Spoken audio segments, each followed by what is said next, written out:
All right, guys, here we go. Day 3, part 3 of the Bible story we're working through. So far, what have we learned? We learned about Joseph and the coat of many colors. He was a boy, and then he was a slave, and then he was a prisoner, and then he was a prince of Egypt. And because he was a prince, he was able to bring all the Israelites, all of his family, to live in Egypt. While they were in Egypt, a couple of years later, they all became a huge family, and the new Pharaoh turned them into slaves and abused them. So they cried out to God. They said, "God, please save us." And God always listens to his people. So God came down, sent all these plagues upon Pharaoh until finally Pharaoh let his people go. So right now, that's where we are in this story. The people, the Israelites, are on their way out of Egypt, making the great Exodus. And man, oh man, this Bible story today is one of the most dramatic expressions of God's power. It is so exciting, and I am ready to jump right in. Are you? Well, ready or not, here it comes. It's titled, God Makes a Way. God and Moses and God's people escaped out of Egypt and into the wilderness. They didn't know the way, but God knew the way. He would show them. I will bring you to a new home, a special land, God promised them. I will look after you. Here it is again. I am with you. That's one of the most common things in the whole Bible. God is with you. God sent a big cloud for them to follow, a pillar of smoke stretching up into the sky, up off of the ground. It moved in front of them as they were walking, and it shaded them from the blazing heat of the day. And as it moved, as the Spirit of God moved, the people followed him through the wilderness. And when it was time to rest, it stopped.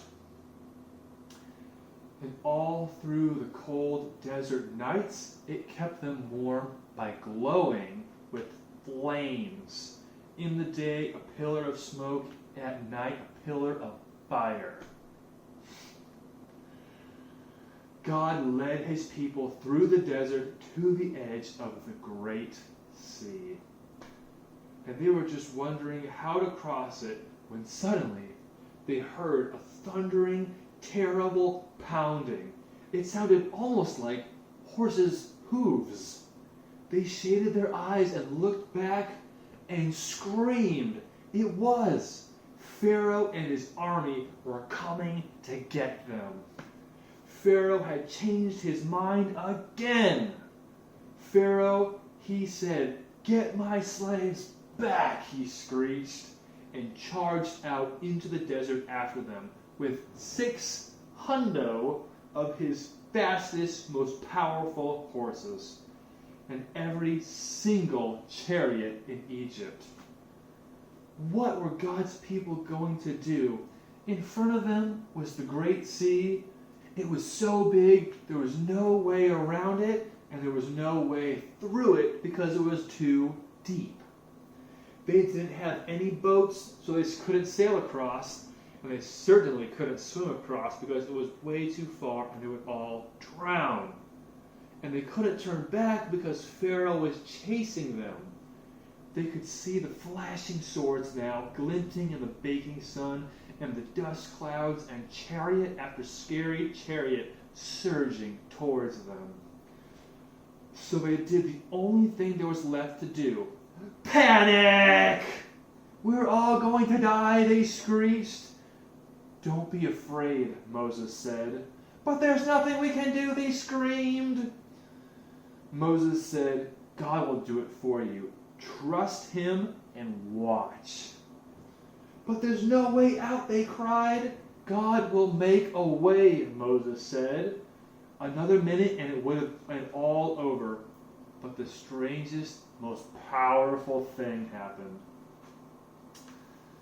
God made the pillar of smoke move behind them, and it hid them and protected them from the Egyptians. Then God sent a strong east wind to blow all night.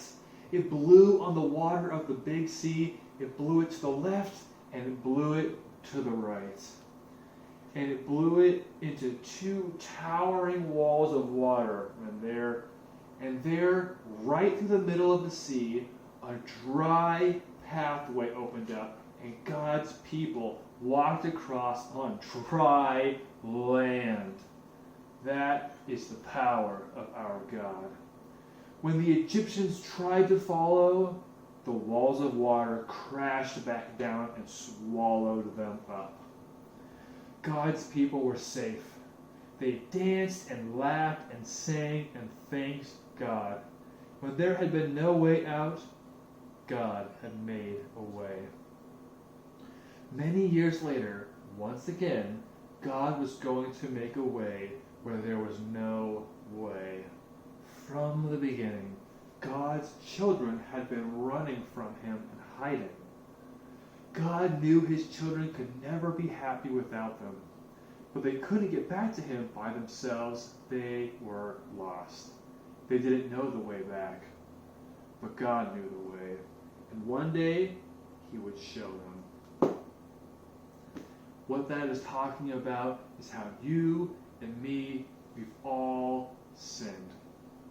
And the only way to reconnect with God, because sin separates us from God, was for God to reach down and make a way for us.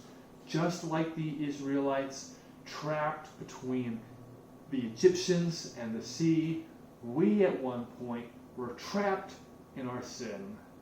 And when God moved in the story of the Israelites and separated the Red Sea and made a way to be saved, God did the same thing for you and for me. God made a way for us to be back with him. God saved the Israelites, and God saved us.